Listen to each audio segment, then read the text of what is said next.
Finding recipes online is easy, but keeping track of those recipes can be challenging.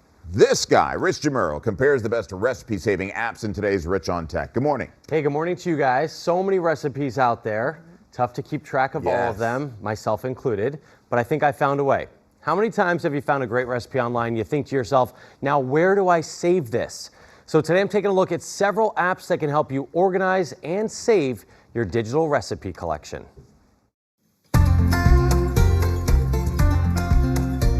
There are so many great recipes, but what's the best way to save them? Here are the apps to know.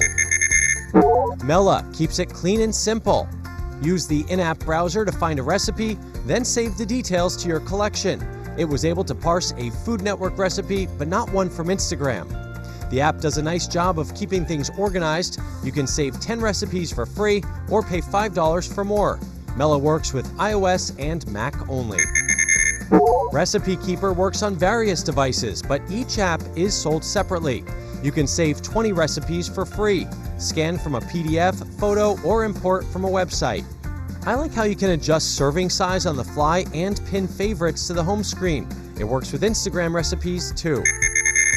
Just the Recipe is great because it has a website that's handy for transforming a cluttered page into something simple and clean. It works on both iPhone and Android for $13 a year. Sadly, it did not capture the Instagram recipes I tried. Crouton works on Apple devices only, but it has one of the best designs of the bunch.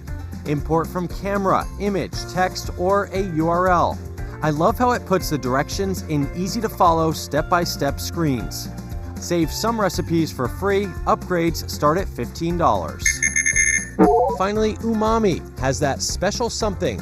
It works with iPhone and Android and has specific import options for Instagram and TikTok. It even lets you browse popular recipe sites for inspiration and easy saving.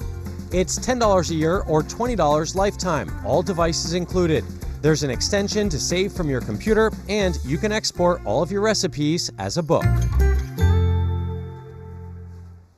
Now, all of these apps are great, but personally, I've been using Umami because I like that it works on iPhone and Android, and it lets you import from social media like TikTok and Instagram. Plus, I think the lifetime price of $20 is fair.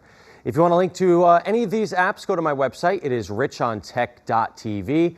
So the question is, do you have a favorite recipe that you make over the holidays every time or look forward to?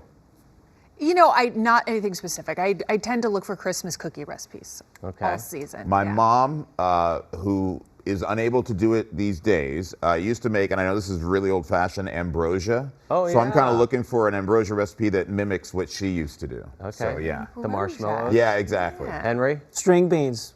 My mother-in-law made great. Casserole or? Yeah, string bean casserole, which I would normally with the onions on top, crispy onions a little bit, and it's a little bacon. And chicken little southern. Yeah. Yeah, I had that Very the first good. time. Mine is the sausage stuffing that I had. My mom had to find like a printout that she had, and I recovered it last year. I redid the whole thing and sent it to her, and by the way, it didn't come out that good.